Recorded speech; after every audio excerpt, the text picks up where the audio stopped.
శ్రీమాత్రే నమః. జయ గురు దత్తాత్రేయ నమః. ఈ వీడియోలో మనం మిథున రాశి వారికి సెప్టెంబర్ నెల మాస ఫలితాలు పరిశీలిద్దాం.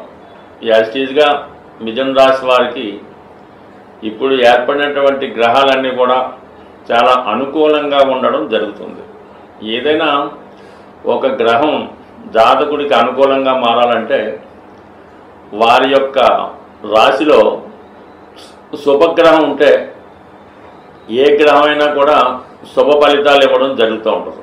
అంటే జాతకుడు ఆ ప్రయత్నం మంచిగా జరుగుతూ ఉంటుంది, అతను ఆలోచన మంచిగా ఉంటుంది, దానివల్ల చేపట్టిన పనులు కూడా కంపల్సరీగా విజయం సాధిస్తూ ఉంటాడు రాశి యందు శుభగ్రహం ఉన్నప్పుడు.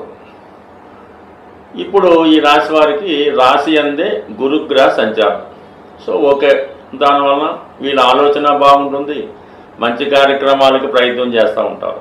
పైపెచ్చు ఈ గురువు సొంత నక్షత్రం మీద ప్రవేశించాడు, అంటే పునర్వసు నక్షత్రం మీద సంచరించడం అన్నది చాలా వరకు జాతకుడికి మంచి ఆలోచన. అంటే గురువు ఇంకా మంచి ఫలితాలు ఇవ్వడానికి జరుగుతూ ఉంటాడు. సాధారణంగా ఏదైనా గ్రహం ఒక నక్షత్రం మీద ఉన్నప్పుడు ఆ నక్షత్రాది ఫలితాలు ఇవ్వడం జరుగుతూ ఉంటుంది. అంటే మొన్నటిదాకా రాహు నక్షత్రం మీద ఉండడం వల్ల కొద్దిగా రాహు ఫలితాలు కూడా ఇవ్వాల్సి ఉంటుంది. అంటే ఒక విధమైనటువంటి గురుచండాల యోగం యాక్టివేట్ అవ్వడం వల్ల జాతకుడు కొన్ని సందర్భాల్లో తను చేసే ప్రయత్నాల్లో కొద్దిగా ఈ విధంగా అనెతికల్గా, చట్టానికి వ్యతిరేకంగా కొన్ని సందర్భాల్లో ఆలోచన ఆ విధంగా వస్తుంది.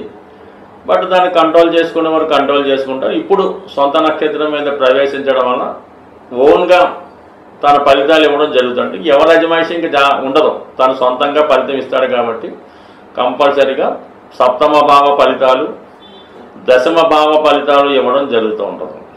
మళ్ళీ ఇప్పుడు సప్తమ భావంలో ఏ గ్రహం లేదు కాబట్టి కంపల్సరీగా వివాహ సంబంధించిన విషయాల్లో మీకు సంపూర్ణ స్వాతంత్రం ఉంటుంది. మీకు నచ్చిన వారితో వివాహం జరగడం కానీ, మీరు ఏదైనా ఒక పరిచయం పెంచుకోవాలన్నా, ఎఫ్ఐఆర్లోకి వెళ్ళాలన్నా, కొత్తగా వ్యాపారం చేస్తూ పార్ట్నర్ని ఎన్నుకోవాలన్నా అది పూర్తిగా మీ స్వేచ్ఛ మీద ఆధారపడి ఉంటుంది. మీకు నచ్చిన వారిని చక్కగా ఎంచుకొని అటు వివాహం చేసుకోవచ్చు, లేదంటే వాళ్ళతో కొంతకాలం పాటు స్నేహం కూడా చేయవచ్చు. ఇది గురువు స్వతంత్రంగా ఉండడం వల్ల సప్తమ భావ ఫలితాలు మీకు అనుకూలంగా వస్తాయి. మరి దశమ భావం దగ్గర రాబోతున్నా కంటే మీనరాశి ఫలితాలు రావాలంటే మీకు అక్కడ శని గ్రహం ఉన్నాడు. అంటే శని వృత్తికారకుడు, పైపెచ్చి వక్రించి ఉన్నాడు. ఇప్పుడు దాన్ని బట్టి ఏం చేస్తాడు, మీరు ఏదైనా ఉద్యోగం మారాలి అని ప్రయత్నం చేస్తుంటే ఆ ఉద్యోగ ప్రయత్నాలు కంపల్సరీగా నెరవేరే అవకాశం ఉంటుంది. అలాగే వృత్తిలో చాలా హార్డ్ వర్క్ చేయడం, కొత్త విషయాలు తెలుసుకోవడం చేస్తూ ఉంటారు. దాని తర్వాత ఏంటంటే ప్రస్తుతం ఉన్న ఉద్యోగంతో పాటు ఉన్న ఉద్యోగం ఉండగానే వేరే ఉద్యోగం కోసం ప్రయత్నం చేయడం కానీ, లేదంటే ప్యారలల్గా 2 ఉద్యోగాలు చేయడానికి కూడా ఈ సమయంలో మీకు అవకాశం ఉంటుంది. అంటే కొన్ని సందర్భాల్లో మీడియేటర్గా వర్క్ చేసుకుంటూ మెయిన్గా కూడా మీరు ఉద్యోగపరంగా మీ యొక్క ప్రయత్నాలు చేసుకోవచ్చు. సో ఈ విధంగా గురువు స్వతంత్రంగా మీకు ఫలితాలు ఇవ్వడం జరుగుతూ ఉంది. ఇక ధనస్థానంలో శుక్రుడు, అంటే ధనస్థానంలో శుక్రుడు అంటే కుటుంబం చాలా హ్యాపీగా ఉంటారు, ఎక్కువగా ఎంటర్టైన్మెంట్ కార్యక్రమాల్లో పాల్పంచుకుంటారు. అలాగే మీ యొక్క బంధువులు, చుట్టాలు, శ్రేయోభిలాషులు మీ గృహంలో విజిట్ చేస్తారు. ఏదో ఒక సంగీత కార్యక్రమమో, సినిమా కార్యక్రమమో, ఎంటర్టైన్మెంట్ కార్యక్రమంలో పాల్గొనడం జరుగుతూ ఉంటుంది. లేదా మీ కుటుంబంలో ఒకరికి ఏదో ఒక శుభం జరగడం వల్ల వాళ్ళకి ఉద్యోగం రావడమో, పెళ్లి నిశ్చయం అవడమో, వాళ్ళకి ఏదో బహుమతి రావడమో, లేదంటే స్కూల్లో ఫస్ట్ రావడం, ఇలాంటి కార్యక్రమాలు రావడం వల్ల మీ బంధువులందరూ మిమ్మల్ని అభినందించడం, విలువైనటువంటి గిఫ్ట్లు ఇవ్వడం జరుగుతుంటుంది. మీరు కూడా ఎక్కువ ధనాన్ని ఖర్చు పెట్టడం జరుగుతూ ఉంటుంది. అంటే శుక్రుడు శత్రు రాశిలో ఉన్నప్పుడు ప్రతి వాళ్ళకి కూడా ఖర్చు ఎక్కువ అవుతుంటుంది. ఈ ఖర్చు ఎక్కువ అంటే వేస్ట్ ఖర్చు మాట. వేస్ట్ ఖర్చు అంటే ఆ విధంగా ఉంటుంది. ఏదో ఒక హోటల్కి వెళ్ళి ఏదో టిఫిన్ చేయడానికి కామన్గా హైదరాబాద్ అలాంటి సిటీలో మామూలుగా అయితే 200 అవుతుంది, కానీ దానికి 2000 కూడా ఖర్చు పెట్టి ఈ విధంగా ఖర్చు పెట్టడం జరుగుతూ ఉంటుంది. ఏదన్నా ఫైనాన్స్ విషయంలో జాగ్రత్తగా ఉండడం మంచిది. అయితే సంతోషంతో కూడుకున్నదే కాబట్టి పెద్దగా పర్వాలేదు. అదే 14వ తారీఖు సెప్టెంబర్ తర్వాత మనకి శుక్రగ్రహం 3వ స్థానంలోకి వచ్చి అక్కడ కేతు గ్రహంతో కలుస్తూ ఉన్నాడు. ఆ కారణం వల్లైతే మనీ విషయంలో మీకు సెప్టెంబర్ 2nd వీక్లో మాత్రం ఆర్థిక విషయాల్లో జాగ్రత్తగా ఉండాలి. ఇంపార్టెంట్ విషయాలకి మనీ ఇబ్బంది కలగవచ్చు. ముఖ్యంగా ఏంటంటే ప్రస్తుతం ఈ నెల 15వ తారీఖు వరకు కూడా తృతీయ స్థానంలో బుధాదిత్య యోగం ఏర్పడింది. అంటే బుధాదిత్య యోగం అంటే రాష్ట్రాధిపతి బుధుడు రవితో కలిసి ఉండడం వల్ల మీలో ఉన్నటువంటి టాలెంట్ పెరుగుతుంది, నైపుణ్యవంతంగా ఏ పనైనా చేయడం జరుగుతూ ఉంటుంది. మీ ప్రయత్నానికి ప్రభుత్వ అధికారుల సహకారం జరుగుతూ ఉంటుంది. ప్రభుత్వంలో ఏమైనా పనులు జరగాలన్నా, మీరు ఒక ఇంటర్వ్యూకి వెళ్ళాలన్నా, ఏదన్నా ఒక పోటీ పరీక్షలో పాల్గొవాలన్నా, అటు క్రీడా రంగం వారికి, వ్యవసాయ రంగం వారికి, రియల్ ఎస్టేట్ రంగం వారికి కూడా చాలా అనుకూలంగా ఉండడం జరుగుతూ ఉంటుంది. పైకొచ్చి మీలో ఉన్నటువంటి జ్ఞాపక శక్తి పెరుగుతూ ఉంటుంది. సో దాని తర్వాత మళ్ళీ మనకి 13వ తారీఖు సెప్టెంబర్ వరకు కుజుడు 4వ స్థానంలో ఉంటాడు. అటు షష్ఠ లాభాధిపతిగా 4వ స్థానంలో ఉండడం వల్ల స్థిరాస్తి అమ్మాలని మీ ప్రయత్నాలు వాయిదా పడుతుంటాయి. స్థిరాస్తి సంబంధించిన విషయాలు ఏదో ఒక చికాకులు కనబడుతూ ఉంటాయి. ఆస్తి పంపకాల విషయంలో కానీ, అన్నదమ్ముల విషయంలో కానీ, భార్యాభర్తల విషయంలో కానీ కొద్దిపాటి అభిప్రాయ భేదాలు, ఘర్షణ వాతావరణం ఏర్పడే అవకాశం ఉంది. బట్ 13వ తారీఖు సెప్టెంబర్ తర్వాత చాలా వరకు ఇటువంటి స్థిరాస్తి సంబంధించిన విషయాల్లో ఉన్నటువంటి సమస్యల్ని పరిష్కరించుకోవడం జరుగుతూ ఉంటుంది. అలాగే భూముల మీద, స్థిరాస్తుల మీద రావాల్సినటువంటి ఆదాయం, అంటే మీ అన్నదమ్ముల దగ్గర నుంచి కానీ, పేరెంట్స్ దగ్గర నుంచి కానీ, మీరు ఎవరికైనా ఇల్లు అద్దెకిస్తే వారి నుంచి కానీ, కౌలుకి ఇచ్చుంటే వాటి నుంచి ఇంచుమించుగా మీకు ఈ సెప్టెంబర్ సెకండ్ హాఫ్లో భూములు, స్థిరాస్తుల మీద ఆదాయం లభిస్తూ ఉంది. భూములు అమ్మాలనే ప్రయత్నం నెరవేరుతుంది.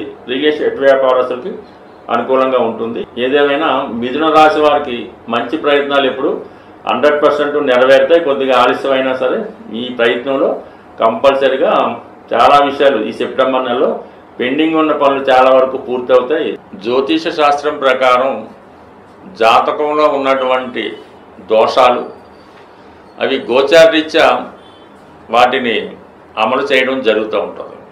ఇటువంటివే మనకి అష్టమ శని, ఏళ్ళనాటి శని, సర్పదోషం, ఇటువంటి దోషాలు పరిష్కరించుకోవడానికి ప్రతి నెలలో కూడా ఏదో ఒక కొన్ని అవకాశాలు మరి ఆ దేవతలు మనకి అనుగ్రహించడం జరుగుతూ ఉంది. అందులోనే ముఖ్యంగా ఈ మాస శివరాత్రి, సంకష్టాల చతుర్థి లాంటివి ప్రతి నెల రావడం జరుగుతూ ఉంటుంది. అయితే జాతకంలో ఉన్నటువంటి ప్రధాన దోషాలు పితృదోషాలు.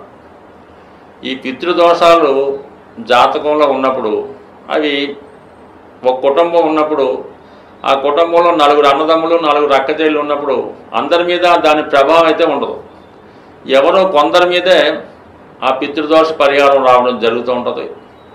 దీనికి కారణం వల్ల రిపీటెడ్గా జరుగుతూ ఉంటాయి. రిపీటెడ్గా అబార్షన్లు రావడం, రిపీటెడ్గా ఇంట్లో ఎవరో ఒకరు దుర్మరణం పాలవడం జరుగుతూ ఉంటుంది.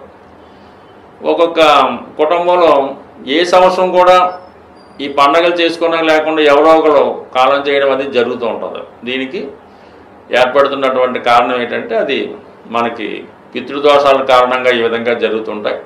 అలాగే ఒక ఇంట్లో నిరుద్యోగులు ఎక్కువ మంది ఉన్నారు, పెళ్లి కాకుండా ఉండిపోతున్నారు, వంశం అంతమైపోతుంది, ఇవి కూడా అదే కారణం అవుతుంటుంది. వాటి పరిష్కారానికే ప్రతి సంవత్సరం ఈ మహాలయ పక్షాలని ఈ భాద్రపద మాసంలో ఇంచుమించుగా 15 రోజుల పాటు రావడం జరుగుతూ ఉంటుంది.